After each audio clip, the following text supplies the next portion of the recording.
Hello, hello, and welcome back to the Crown Yourself podcast. I am your host, Kimberly Spencer, and I am so honored to have with me Lloyd James Ross. He is an entrepreneur, investor, international speaker, and the host of the award-winning podcast, Money Grows on Trees. Lloyd has built multiple seven-figure businesses, earned a 2 Comma Club award from ClickFunnels, and holds the Legacy Club Millionaire title with Isagenix. But beyond the accolades is what truly sets Lloyd apart is his approach to time, which is why I have him here today to discuss his latest amazing book, Becoming Time Rich.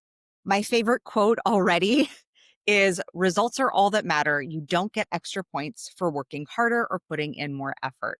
And if the devil can't make you sin, he will make you busy. Lloyd, welcome to the Crown Yourself Yeah. podcast. Hey, Kimberly, what's up? Thanks for having me on. That's a very nice introduction. So I'm excited to be here and to, talk about this incredible concept of time is more valuable than money. There you go. It is a concept that I have loved and lived by, though not always lived by. And since you are so well versed in money and your podcast with Money Grows on Trees goes so deep into it, I want to kick this off with first asking, what is the future of money that you see right now? Well, it's a really interesting question because there's a very obvious popularity to Bitcoin as a currency. And it's funny with Bitcoin, you hear most about it when it hits a new record high in fiat currency, and so Mhm. yeah, all the Bitcoin holders they get excited for fiat gains, and it's very much a paradox because you can't have one without the other. So I find it a little bit amusing. I mean, I think what's happening in the world of money is that people are looking for a stable currency because what we've all experienced in the last, say, 4 years since COVID is incredible inflation. And inflation is a pernicious tax on us. It's a tax and it's brought about by government spending. That's how it's created.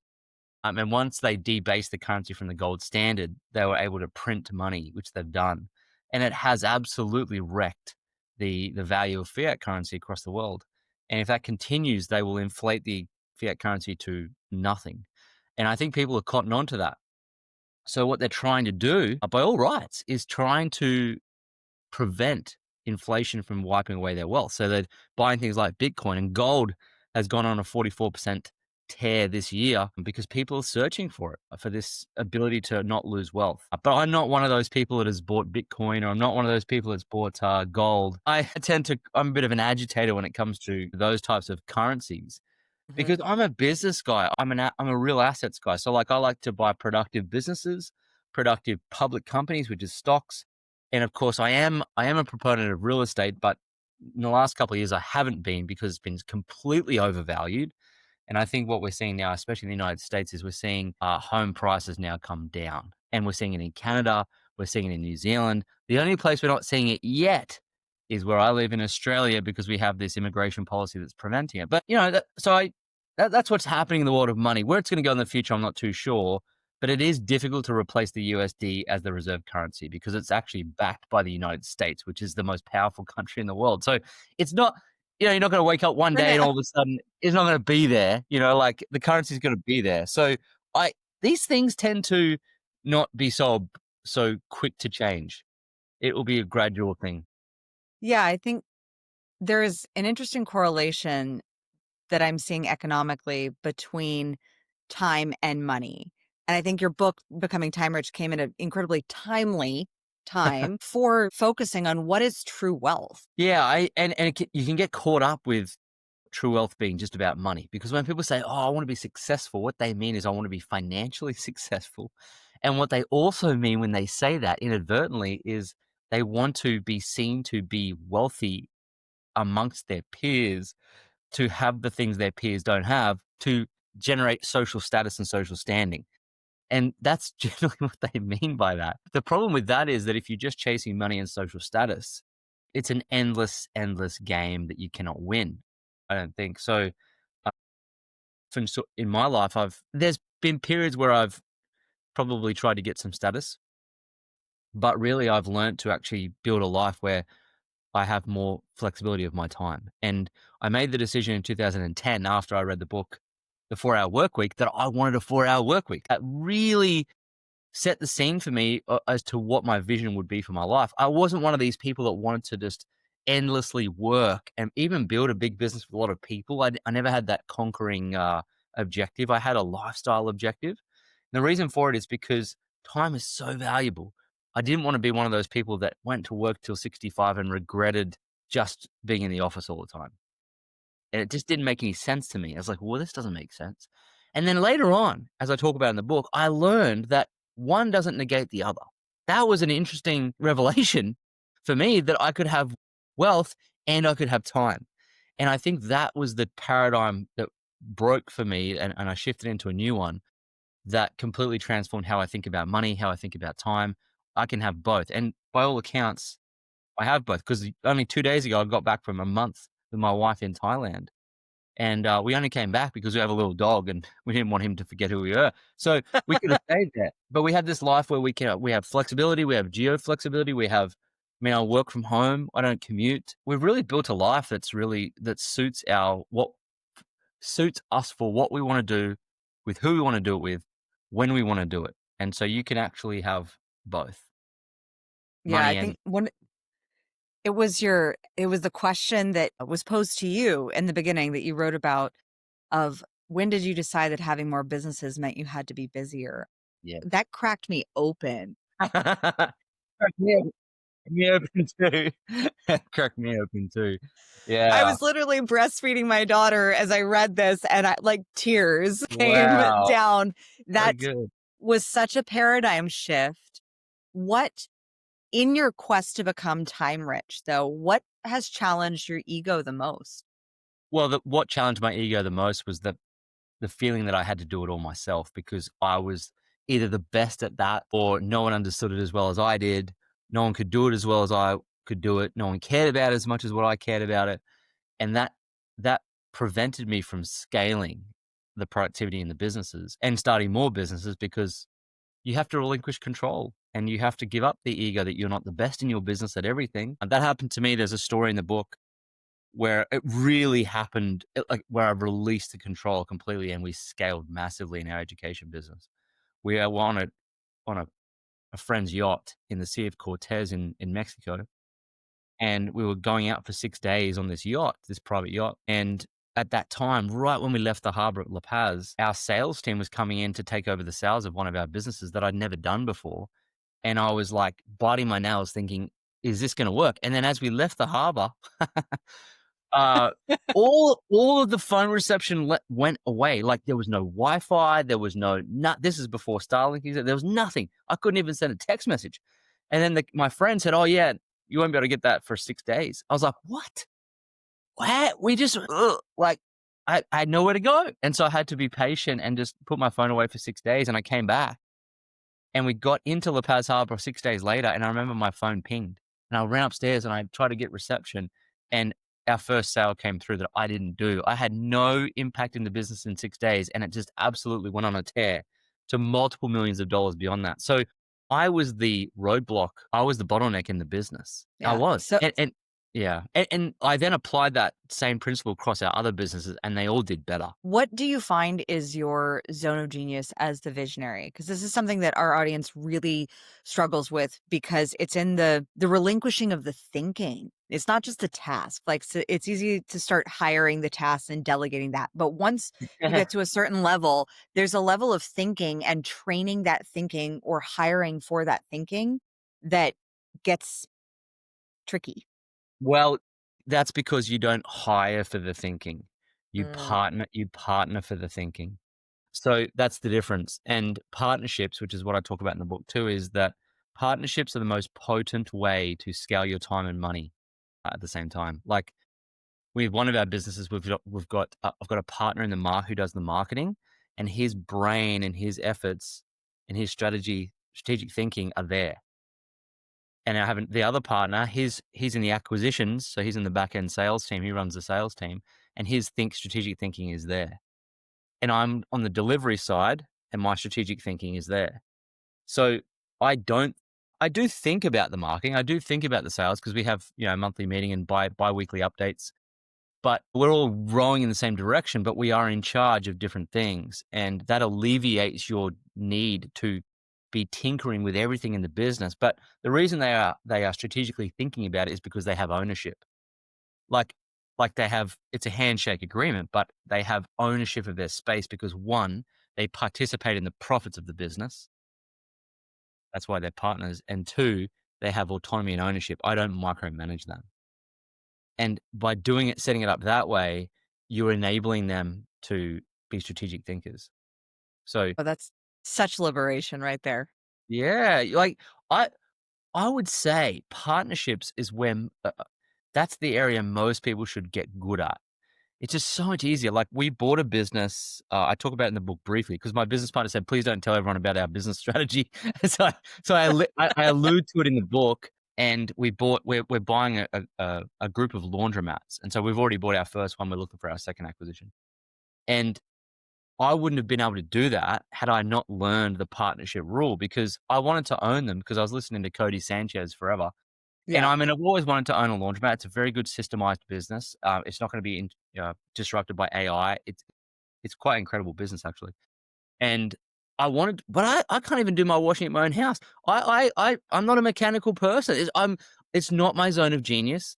But I wanted one because I'm a business guy. I'm a finance guy. I understood what a good business deal looked like. I could finance it. I could do all that stuff. And so I needed an operator. So a buddy of mine had a coffee with me once. He showed me a real estate deal. He was trying to do it. He wanted my opinion. I said it was terrible. He said, "Well, what should I do?" I said, "Well, you're an operations guy. Why don't you buy a laundromat?" He goes, "I don't have the money." I said, "Well, I've got the money. I would buy that, but how about we go into partnership?" He said, "Sounds good." So we shook our hands. That was about 18, 12, 13 months ago.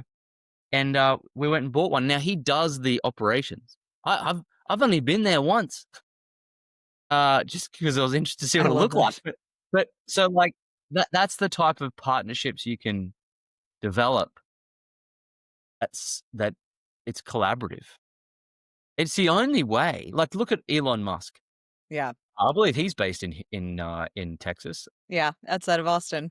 Yeah, and so look, like he would go. He's got like I don't know how many companies he's got.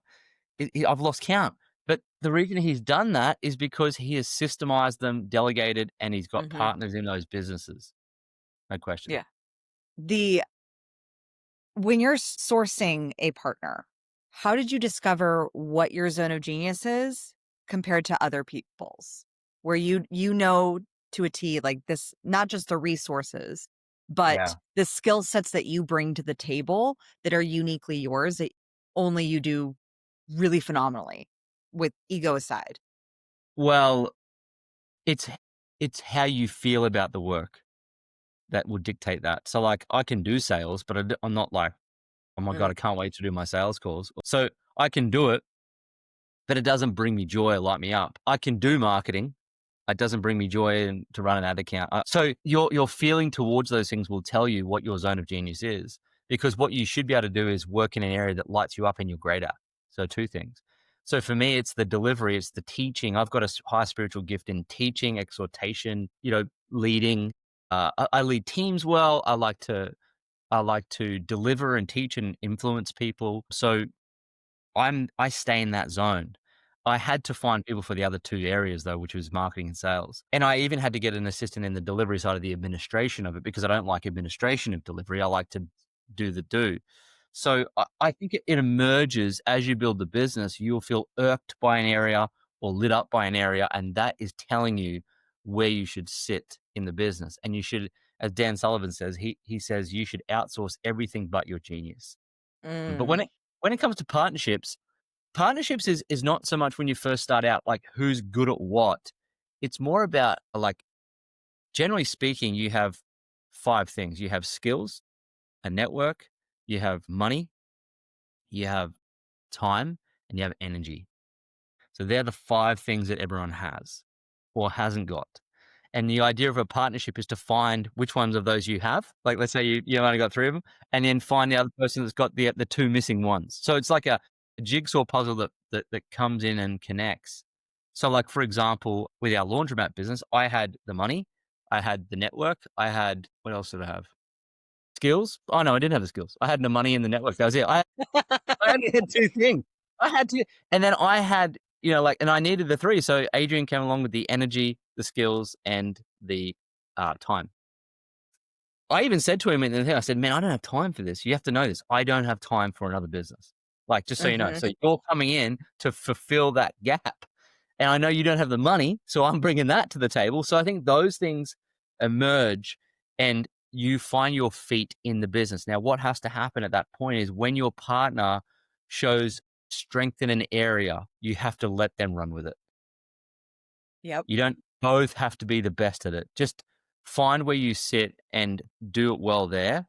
Um, Complement each other. And if you're both complimenting each other, it's a wonderful partnership. Well, that 100% speaks to, an experience I had with my e-commerce business, over a decade ago, and letting them run with it was the hard one because my partner brought the money and I brought the time and sweat equity, Yes. and but the letting them run with it, that was where we clashed, and I think that and eventually within 2 years, the partnership dissolved and I had a buyout, but that experience really showed me where skill sets are and in recognizing and really honoring your zone of genius and other people's zone of genius. My partner is great in the admin side. I am not, very much not so.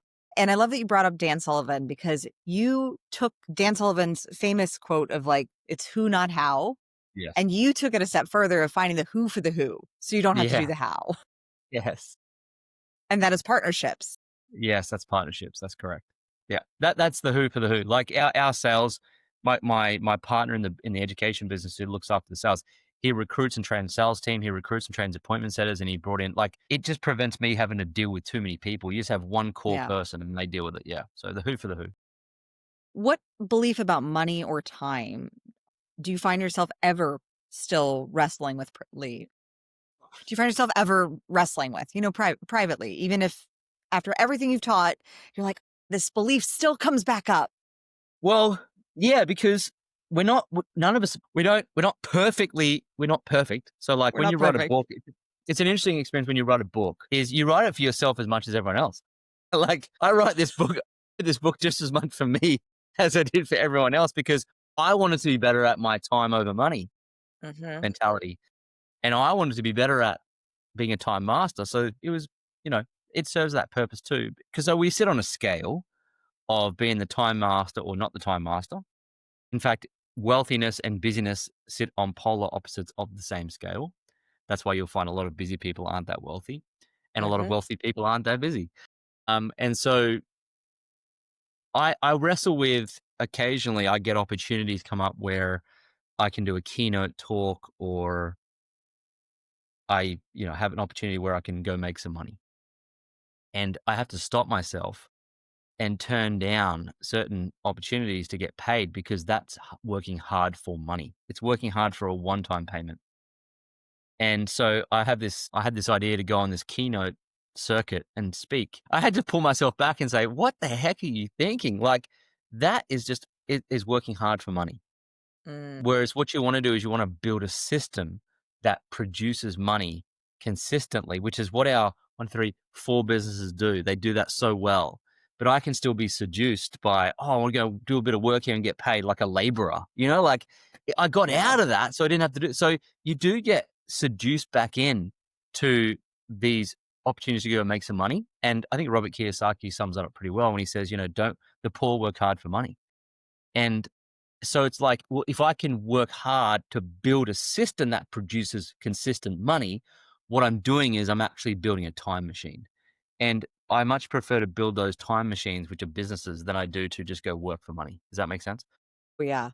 One of the things that I really identified with in your book was the busier you are, the poorer you get. And it's really interesting when I remember back years ago in my first business, I was a freelance Pilates instructor. I was 19 years old. I knew nothing, but I taught in a really wealthy community. And there was a big difference between people who were busy, wealthy. I mean, they had money, but I wouldn't say that they were wealthy because they were busying themselves with things that were not purposeful. So Yeah. when you free yourself of the need of money because you are not only wealthy, but you also have time richness, how do you maintain that alignment with your purpose? Well, you still have a purpose. You just transcend the laboring part of that purpose. So Yeah. your work style and input changes, but the purpose remains the same. Like in my businesses, my for three of them, the objective is to help people make, manage, or multiply their money. That's across the three of them in our education business, our network marketing business, and our events business. That's the objective. So that's the purpose. And I've never lost that purpose. That's the whole idea why we got into it. That remains. But where you sit in the business, you want to sit in the highest ROI of your time into those businesses. And that's not at the base level, sending the emails and like that's not where you want to sit. You want to sit at the place you have the most leverage, the highest ROI of your thinking and time. And so the purpose shouldn't change, but the type of work you do should change and will change. You'll transcend it. Generally, the purpose for me has always been, well, can I work in a capacity that helps people, changes the world a bit, lights me up, brings me joy, and also allows me to build assets and really position ourselves so we don't have to worry about money again. And that's basically been the mission for the last 15 years for me. So, and my wife, we both share the same mission, I love that thankfully. you've built it with your wife. Yeah, you don't ever anticipate doing, building a business with your spouse, or like that's not why you get together. But it just so happened for me that it worked out great, because when we first started in network marketing, we built that entire business together. And we, by all accounts too, we've built it. Alicia's involved in the others as well. Mhm. It all, like we're ingrained in all of them, but we really built that network marketing like to from the very beginning to all the way as we do now. We run it together too. She does a lot of work in that. And that was a great training ground for our marriage in a business at the same time. And you just find where it takes a few little disagreements in the first place. You're like, why are you like me? And you realize that people don't have the same personality type. They're not the same strengths. So part of that journey was to figure out what I should be strategically incompetent at, and accepting that I'm strategically incompetent in that area and just letting it go. And same with Alicia. So, for example, she doesn't like to speak on stage or do the training as much as what I do. She can still do it. Like, she's amazing. Like, she's incredibly powerful speaker and trainer, everything, but it doesn't light her up. So, like, she's like, oh, and so I love it. It's easy for me to do that. It lights me up. I'm good. I can be there. But what she's great at is she's great at, doing a lot of the organizing in the back end. She does a lot of the presentation. She does a lot of the managing of the challenges. She does like the reporting. Like, she's just so good. She's very conscientious. She's an ex paralegal, so she's very conscientious with the administration of things too. So she's excellent at that. And we've found over time that we're not supposed to be great or love everything in our businesses. Let's find out what we're good at, what we love, and let's see if that works. And it just so happens we're super compatible in that area. We complement each other. And that was a great discovery. And we apply that same metric to every business we touch. Yeah, that's such a gift in understanding the relationship dynamics, because some couples can work together and some cannot, because Yeah. either they're too alike or they don't have the same fit. Yeah, they're too alike, or they don't share the same vision too. Like, what's great about Alicia is that from the very beginning, we would do these vision boards together, and we just were on the same part. Like, of course, who doesn't? Who wants to commute to work and work 9 to 5? Like, she wasn't. She's like, I'm going to build for this. I'm not built for this, man. Like, get me out. So it was the same value. We have the same values. I Which love helps. it. Now, I know that you experienced a loss as a child that not many kids experience when your father lost a $50 million business. Yeah, yeah. When I was 11. So, how did that shape your paradigm of your relationship with money, how you think about money, and how you value it? Well, what's great is that I was able to model the behaviors of what it looked like to create success. My dad was always working away. He was in sales. He worked very hard. And my mum, effectively raised us. He did too, but like she was there like as a Yeah. full-time mum. And so I saw that works. Like that actually worked out really well. In the end, they separated, got divorced, but it worked well for what success looks like to create. It's a partnership. And I got to experience and watch his behaviors of what it took. And that was great because I realized at an early age that, man, like it takes a lot of hard work. Like my dad taught me to work weekends. Like it's a flipping combat sport. If you want to win, you have to go out with an attitude to win. Win the day, win the morning, win the evening, win the week. Just get after it.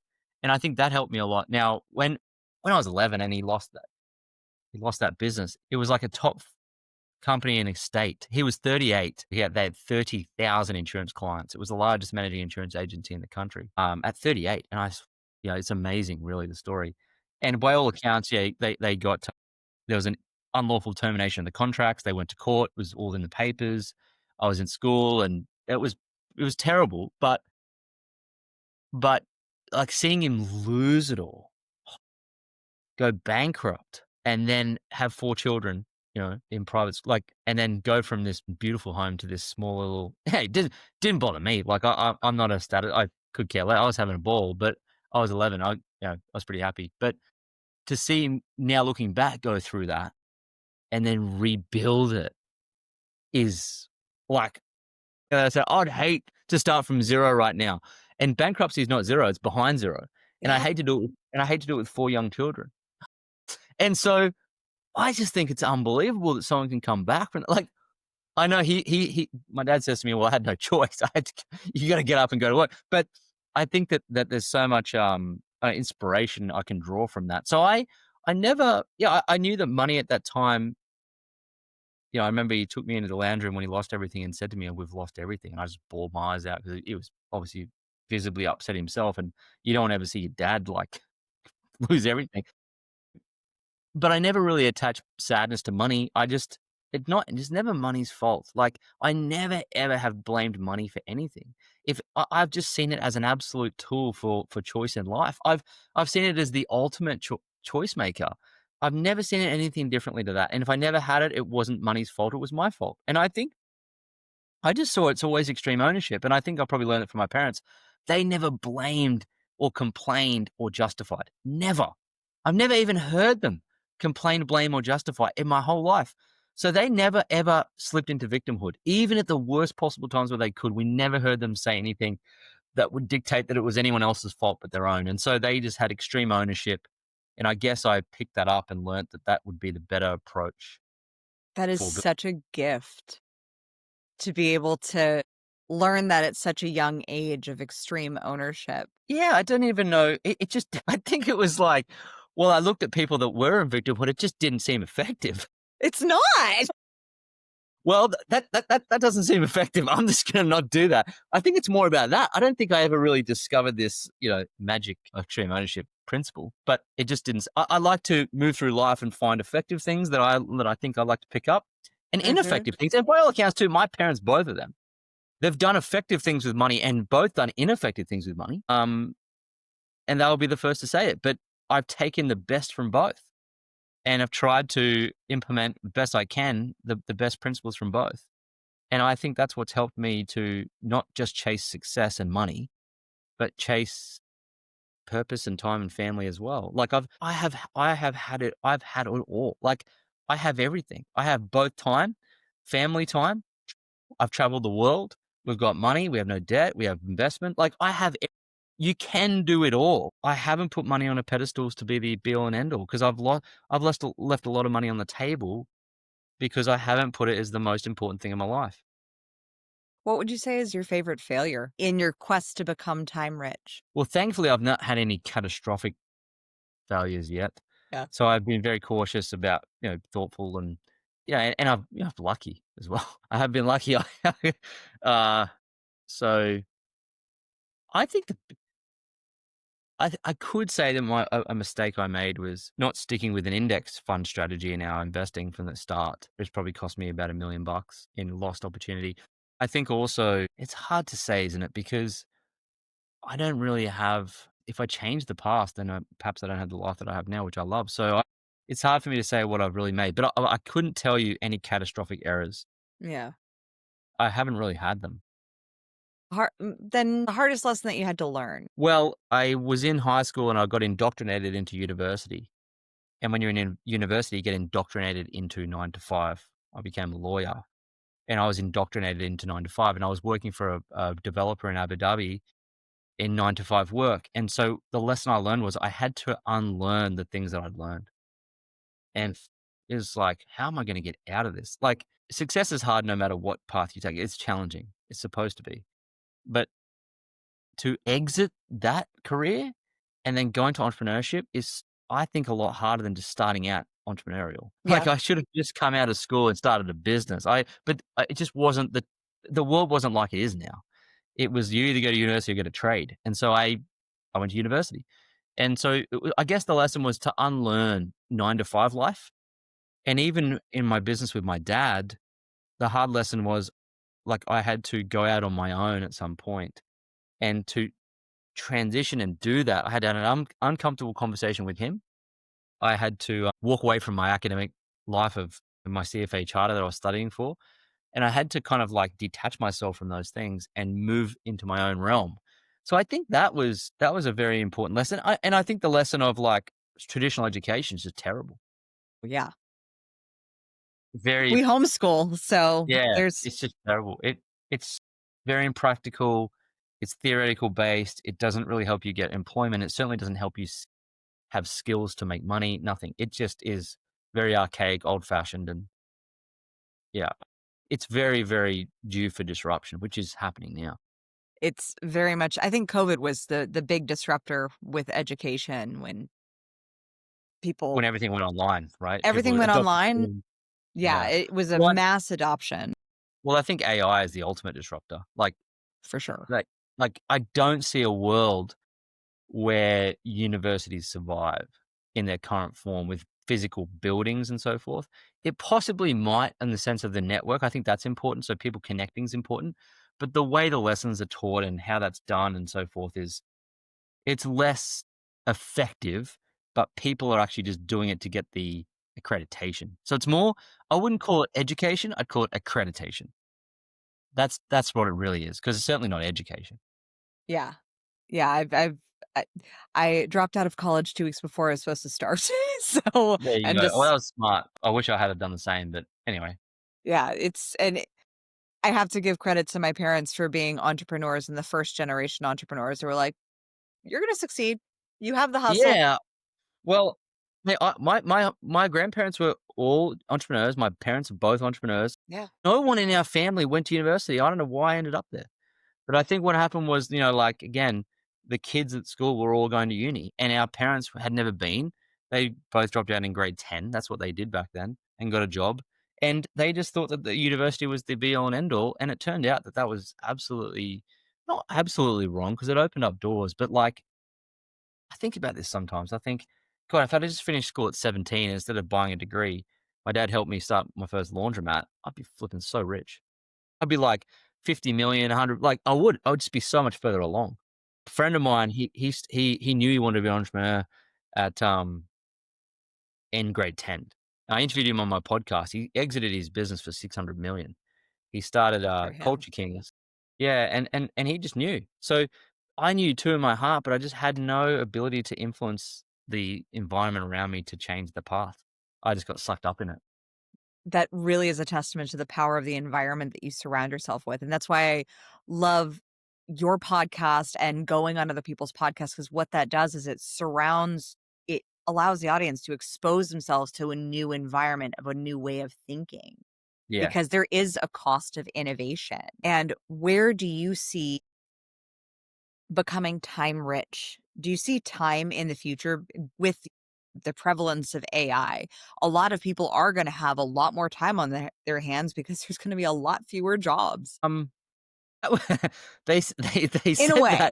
that many years ago. They said that, oh, in the year 2025, we're probably going to be work 1 day a week, and it just hasn't happened, because what happens is, it's like an athlete that, um there's this saying in athletics. It's something like, it doesn't get easier, you just get faster. And so Mm, I think what happens to us in our work life is, we don't work less, we just achieve more with the time we put into it. So AI is enhancing the speed of productivity, but it is not changing currently the overall time we're committing to work. It just allows you to achieve 10 times more in that time frame. So I would say our productivity without question is going to increase massively. Whether that translates to free time is to be seen because we're not good at that. We're built to effectively work. We're kind of like ants. Like our place in the universe is to work and be purposeful and be productive. Well, that's how we are. That's why we get so much joy from work. That's why you see a lot of people retire and flip and just lose themselves. So I would say that we'll have more flexibility. We choose to work on the projects we want to work on. So we'll have more choice. We'll probably find more purpose in that choice. But many of the people in the world will just completely tap out of the labor market and they will find no purpose and they will have some very challenging mindset things to go through. But I've seen this before when people retire. They do also find themselves busy in retirement. My mum's like, I said, she's been retired for a couple of years. I said, how you going, mum? She goes, I'm busy. I was like, oh shit. You know, and, and so you choose your level of busyness, I think. And so to summarize, I think it's going to be like more productivity. So more ROI for our effort, more choice, less labor intensive style work and more strategic thinking, and more connective type work than, heavy duty content stuff. So the style of work will change. What we work on will change. Our level of productivity will change. But I do promise you this, the same obstacles that come up with your time where you're taking on too much, you don't have a definite chief aim, you're not engaging leverage and partnerships and people and systems to do the work for you, and you're not prioritizing work correctly, that will always follow people around. That's why when I wrote the book, I wrote it for those 4 principles, because it doesn't matter how things evolve technologically. I promise that people are still going to be making those errors as they go along. So you whether AI or whatever else will change things is irrelevant. You must change it. So if you want to win back your time, you must deploy these principles today, forever. So I think that's what will continue. Yeah. The people are always going to people. They're always going to people. They're always going to take on more than they should. They'll always say yes to things they shouldn't. They'll always be reactive and not proactive. We slide down this scale of wealth and busyness. We keep sliding up and down, and the idea is to catch yourself sliding back down, and really intentionally move yourself back up. How do you discern your yes? Well, there's a quick way to do it in your heart. If it's not a hell yes, then it's a no. Really, like someone will say something and it's like, oh, it's not a hell yes, it's a no. But we do carry a lot of social debt in our lives. Mm. And the thing with relationship building is that you've got to repay the social debt, because there has to be a level of reciprocity in a relationship. So, for example, some friends of ours, they want to go on a heli skiing trip in New Zealand, which is completely not what we want to do. But they're such good friends, and even in fact, one's a business partner, and 2 are family. So we treasure the relationship so much that we will say yes to things like that sometimes that we don't really want to do, because the relationship is more important than the feeling of like, I don't want to do that. So we do it for those reasons. So I would say that, yeah, if there's no important relationship involved, and if it's not a hell yes, then it's a no. And just say it. No, it's not me. No, thanks. But it's a feeling you get. And we don't have the courage to be disliked, and we don't want to disappoint anyone. And so we say yes to things for that reason, and we start people pleasing, and it does rob our time. We end up doing things we don't want to do. So what I find funny now is that when there's a musical or something that comes up, my wife absolutely just taps me out of that. So she doesn't even ask me. You There's don't certain like things musicals? I can't. I'd kill me, Oh my and gosh. I can't bear it. And so there's things that I do too that I don't even ask her. She I just wouldn't, and because I know that that's a hell no. And so just saying yes to the things that are super effective for you, it doesn't destroy relationships, is the way to do it. Would you say that relationships are the most powerful form of currency? No question. No, because the world's about people. Without people, it's meaningless. And people will put you into so many different opportunities. They'll add value to your life in immeasurable ways. So whether if it's for a reason, a season, or a lifetime, the people connection part, I mean, the old saying, network determines net worth. It's It's the most important thing because you can't do success by yourself. Hmm. You just can't. I mean, what that does look like, success by yourself looks like 9 to 5, capped income, no time, no scalability, no richness. Like that's what doing it by yourself looks. Doing it by yourself is 9 to 5 employment. That's doing it by yourself because you are doing 100% of the effort, right? And Yep. whereas in business and scaling wealth and winning your time back is where you relinquish that belief and realize that other people must succeed with you. And you, like John D. Rockefeller said it best. He built Standard Oil, like the biggest company in the world, and became the richest man in history, just about. And he didn't work that much. What I read, I just finished his book, and profound how he had time for his children. He gardened. He loved to be at home, and he built this incredible, massive company. And so he did that because he had this saying: I much prefer to get other people to do. It was something like, I would much prefer to do 1% of the effort and get 100% of the outcome. So, like having leverage, having other people do the work. And he often said that the busy person has no time to make money. I think that that is such a testament because our audience, we have a lot of women in the audience. And I was just on a conversation with a group that I've been a part of for 6, 7, and 8-figure businesswomen, and about how study shows that women will typically overwork, do the extra credit, go that next level. And meanwhile, there's entrepreneurs like my 8-year-old son who are like, how can I hack this? How can I? And men will apply for a job that is 60% qualified for. Women won't even apply for it if they're 80% qualified. And so there's this disparity, and maybe it's societal, maybe it's generational, but when in your practice, in all of your businesses, with how you train and coach and lead, what what is the number one belief system that you see that people have to overcome in order to really make that leap into wealth? They've got to find the who, not the how. That's critical. The question people ask is, well, how am I going to do this? How am I going to do this? How? And they start to tinker. And even with the job applications, like what you just said, is they go, well, how am I? If I apply for this job, how am I going to do it? And it's just the wrong question. It's always who. It's always who. Like we in our business, we have this objective to be better at appointment setting and talking in our off my Instagram account, because we have some a really we have a solid system with it now, but it's not interactive and it could be a lot better. But I didn't, it's so quick to ask, well, how am I going to do this? How am I going to do this? But because I've learned who and we've got business partners, one of my partners said, actually, I know the person who work with this particular big influencer in their AI setup for their Instagram account, and he's now a freelancer. He's out of there, and he's got the system. You want a meeting? I was like, yes. So 3 days ago, I got on a call in a meeting, and he said, "Oh, I've got it all." I said, "You're in. What are the terms of the agreement? What's the terms of the partnership? What do you want?" And he told me, "So that's good. That'll work fine. When can we start?" And bang! So now he is handling that whole setup. He'll run it. And I don't have to. I don't have to develop him, train him, co- uh, you know, grow him. He's been grown already by someone else. I just grabbed him, put him in there. So I would say the paradigm shift that has to happen is that you have to do it all yourself is incorrect. It's the ultimate sabotager. It's not going to work out like that. And the reason why you're running all around all the time and busy is because you haven't worked this out yet, that you're not supposed to do everything. So the who, not the how. Ask who, not how, is so much more important. And I struggled with that for a long time because when you're recruiting for a position and paying someone away, it's a lot more difficult because you've got to train them.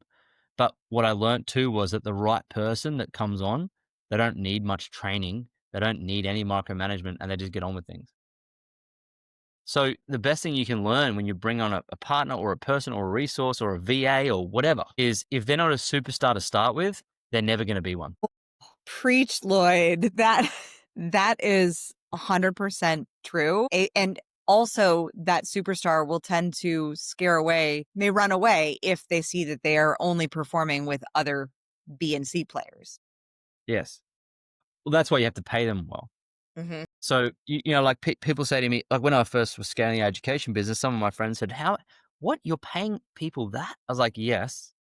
because if I don't, well, I don't get to keep them. I want to keep them. They're high performers.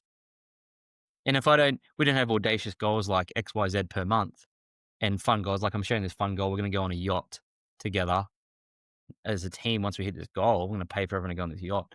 And if you don't have those cool, fun visions and you don't have these big goals and you don't pay people well, then you're going to attract B and C players and it just makes your life hard. So I definitely prefer to pay more.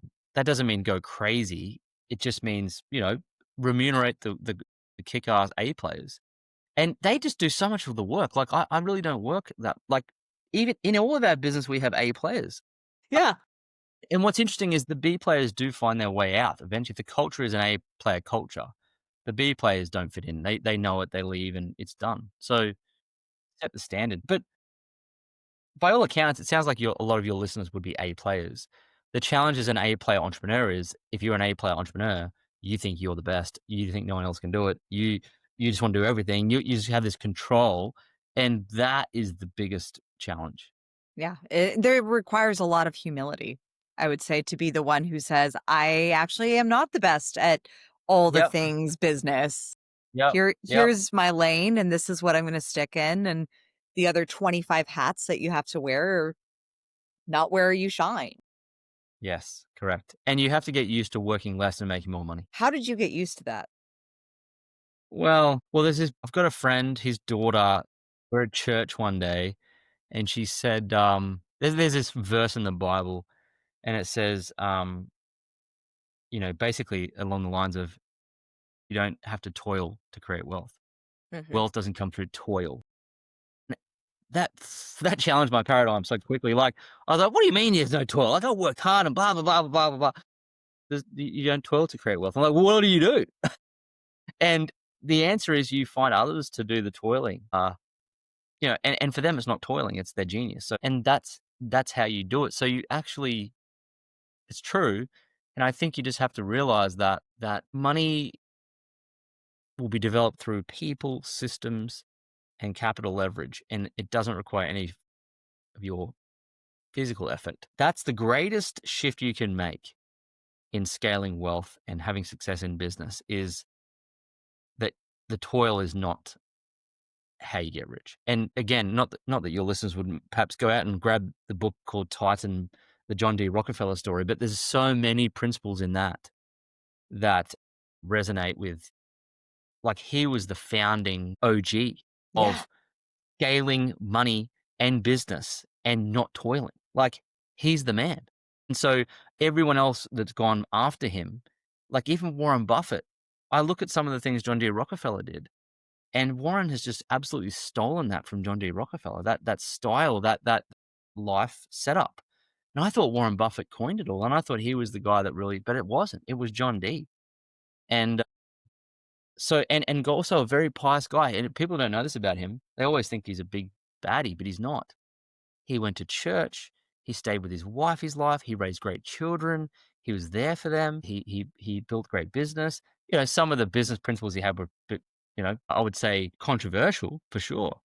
But as a person, he was probably one of the most well put together people ever. Yeah. So I think these things are so interesting to find out. And so I think one of the things you can do to really craft your own style and what you want in life is to read biographies like that. Because one of my brother-in-law said to me, we were scaling our education business, and we were getting like 300 purchases a month and 600 leads, and it was just gone. The marketing just exploded. And I was in this position where I'm like, oh, should I outsource? Should I delegate the sales? Like, oh, that was this moment. And we had breakfast together. And he said, Lloyd, you aren't the first person to do this. And I was like, that's such a good line. I always remember, I was like, that was a really good line. And I was like, you're right. Like, this has been done before. What am I doing? And I just went out and I said, yeah, put this, like these business principles across the board have been done. It's just that you're not seeking someone who's better than you to show you to put them in place. So you're still trying to work it out yourself. But John D. Rockefeller figured it out in the 1800s. He's got this great line in the book where in his office he said, we have this culture in our office where one person cannot just know everything. You have to always teach. So when you learn something in the office, you teach someone else. Hmm. So they had this really good culture of delegation and systemization. And that once you learn to roll, you teach the roll and get out of it as fast as you can. That's funny. I just read that in Mike Malkowitz's book, Clockwork. And Okay. same thing. As soon as you master that role, then have that person teach it and do the training. There you go. So Borrowed it John from D. John Rockefeller, D. that's great. John D crafted it all. So if you want to know the OG of business, it's him. And so why not just read his book? And there's a great book that I've been told to read now that I've read his biography. So I like to start with the biography first. I think if school taught if they taught how why Newton developed calculus, if we knew the story, it would make the education so much better. So if you want to learn principles, learn the biography of the person that kind of probably created them and then read the principles. So read Titan if you want to learn about John D. Rockefeller's life. Now I'm going to go and read the Rockefeller Habits, which is the principles of how he built the things. But I'll find it a lot more joyful because I know about the man. Got to have So the story. you got to have the story. Otherwise, it's like, how did this come about? And it's so easy for people to project their own perceptions of, oh, he must have had it easy, or, oh, he was born into this, or. Yeah. Well, what's fascinating is once I read the book, I brought up, so I got a mentorship program and one of my students, I brought up Johnny Rockefeller and I said how amazing he was. And she hadn't read the book, but of course she comes out and says, yeah, but he created the pharmaceutical industry and the schooling industry. And he read the book and he didn't. He was the greatest philanthropist and he gave the most and they created the most incredible medical breakthroughs. They did. He had no control over where the medicine would go with government. He had no control over that. That's how it eventuated. He didn't know. He went with great intention and he did amazing things. But she came forward and went, no, he did. So she's just regurgitating what society's told her to tell about John D. Rockefeller, but it's absolutely not true. So I'd like to go to the core. And I just said to her, read the book. She went, okay. So, you go to the source. Don't always believe what you hear through people because it's been distorted through history. I think one of the things I admire so much about you, Lloyd, is that you are such a student, but you are a student and applier. A lot of people get stuck in the learning loop of, let me just learn more, let me just consume more, let me just read another book, take another course, do another thing, thinking that that's doing, but it's not actually taking those actions. So if you were to give 3 clear-cut, take this, this, and this step to become time rich right now in this next week, to liberate yourself a bit, just a bit, Yeah. what would that be? Well, it's really interesting you bring that point up. It's very observant of you to bring that up because it's so true. One of my mentors once said to me, Lloyd, learning is like taking a left step and doing is like taking a right step. And he said, most people are just taking left step, left step, left step. And that's why they go around in circles. And it feels like work, but it's fake work. Learning's important. Like sharpening the axe is important. Learning is like sharpening the axe, but you got to swing it. There's no point just sitting there sharpening the axe all day long and not cutting the tree down. So you got to blunt it again and do it again. So it goes hand in hand. So when you take a left step, you learn. When you take action, you take a right step, you walk forward. So that's how it works. You learn, take action. So to answer your question, the reason why in my new book, Become Time Rich, the reason why at the end of every chapter, I have specific actionable exercises. And at the back of the book, I have a very clear list of what to go do now. There's a long list. Here it is here, at the end. It's got little check boxes next to it.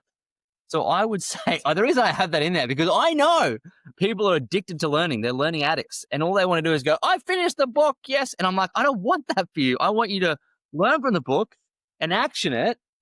So I would say, if you want to better your time, read the book and go to the back and tick off every single one of those activities. And if you do that, without a doubt, I promise you'll won your time back and you'll be better, without a doubt. Amazing. I love the fact that you included the list on the back and then the actionable bite size.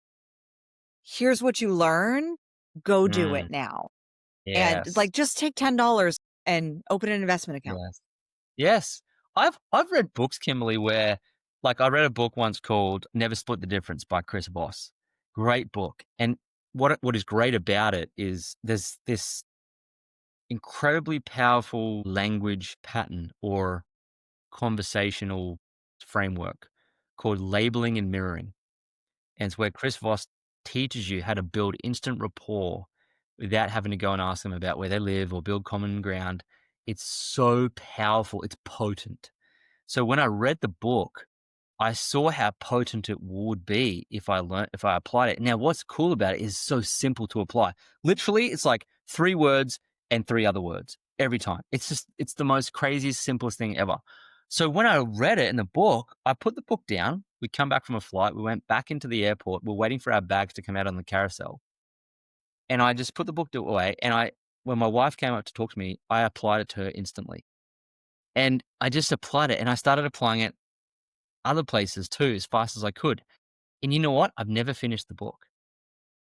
I've never finished the Chris Voss book because what I took away from that is that language pattern that I now use every day. And it's so valuable that I don't need to read I'm sure there's some other great things in it, but one thing I took away is I just took away that. So I would say that just take away one thing from whatever it is you read and most importantly, apply it, but also master it. Apply it over and over and over again, right? So, like, some people have given me feedback of the book lately, and they're like leaving reviews, and it's been great. And a lot of them have said, what's your favorite chapter? And they said, you know what, the elimination chapter for me is just so powerful. And so they're now actually applying it. Like, someone reached out to me and said, Lloyd, I've dropped this, and I feel so empowered. So, if you get one thing from it that you can apply, just do it. Yeah. Apply it. It's I more important. applied this immediately and hired a mother's helper. That was my Well done. application. Far out, that's great. There you go. Yeah. Perfect. Yeah, because I was like, Great. those little projects around the house, they were just driving me crazy. I didn't want to take the time to do them. Hired somebody to come in once a week and take care of it. Like, I That's good. cried when she was like, "Oh, I'm going to take the car seats out and vacuum them." I was like, "Oh my God, this is amazing." Yeah. Because that was her skill set. She was so hiring for that and free. It was liberating. So Well, you know what thank it's like. you. You're welcome. Well done for applying it. I mean, people wouldn't do that. They'll think about it and not do it. But, it's interesting. We don't want to delegate because we feel like we're enslaving people. We don't want to burden them with work, our work. But you prevent them from skilling up. And in the book, I talk about your delegation is their personal development. So, like, she wants to work. She has a skill set. She wants to apply it and make money. And if you don't delegate, you're preventing her from leveling up and skilling up and making money. Yeah, I got to be her first client. She'd never this was her first business. I was like, Wow. it was There you go. amazing. That's great. So, What a and great example. that's my takeaway of putting this into direct action. And I love what you said about the book that you read and how you put it in immediate action, which really follows Tim Ferriss's 4-Hour Workweek of the art of incompletion. Yes. And That's good. you don't have to complete something to put it into action and to weaponize it and make it amazing. That's right. Yes. So, Lloyd, I have loved our conversation and I love the work that you're doing in the world. I would love to shift into a little bit of rapid fire to wrap this up. I love rapid fire. Who is your favorite character in a book or a movie and why? My goodness. A favorite fictional character. I like Iron Man. Is it a superhero we're going for? Yeah. I like Iron Man. I like Indiana Jones too. Yeah, I can Yeah. see that. What person alive or alive and in their time would you want to trade places with just for a day? Like to be in their body, to experience how they experience the world? Well, God, it would be interesting to have been Warren Buffett, born in the 30s and come up through that golden era. I would have been interesting to be even John D. Rockefeller and come up through the Gilded Age. I think those are interesting times. And Wyatt Earp and be in the Western days and experience that. That would be interesting. Yeah. Yeah. What is your daily or weekly money routine? I have a monthly routine where I look at our accounts and I do our auditing of our accounts and businesses. So I think it's a monthly routine.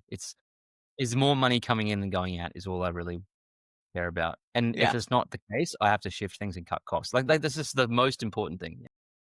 Yeah. Cash flow and profit. Yep. Yep. What do you define to be your kingdom? Little family. What A is little the family. what is the one principle that you want the next generation to take with them? Well, That I you think think, it's that, yeah, the time is more valuable than money, and you can have both time and money at the same time. and lastly, how do you crown yourself? How do I crown myself? How do I crown myself? I crown myself by giving far more value than I take. Amazing. Lloyd, how can we find you? I know we can go to all the places to get Become Time Rich because you can grab it on Amazon and we will leave the links below. But how can we find you? How can we work with you? What is the best platform to connect with you on? Well, I think it's really cool that I get to say this, but in North America, I think we're in Chapters bookstores of this book. So you can walk into the bookstore, hopefully, and you'll find it. Amazing. Yeah. So, because we have a North American publisher with Wiley, but the best place to find me, yeah, you can go to my Instagram account. It's Lloyd James Ross. You can catch me there. In fact, I'm really excited about our YouTube channel that's just scaling at the minute. So you can find me on YouTube, same thing, Lloyd James Ross. Some fun episodes there. And you can jump into the Money Grows on Trees podcast on Spotify. Money Grows on Trees. It's pretty easy to find. And there's like 300 and something episodes to sink your teeth into. So they're the best places to find me. I've got free content across those three platforms, and that's the best way to engage. Amazing. Lloyd, thank you so much for your time with us on the Crown Yourself podcast. As always, my fellow sovereigns, own your throne, mind your business because your reign is now.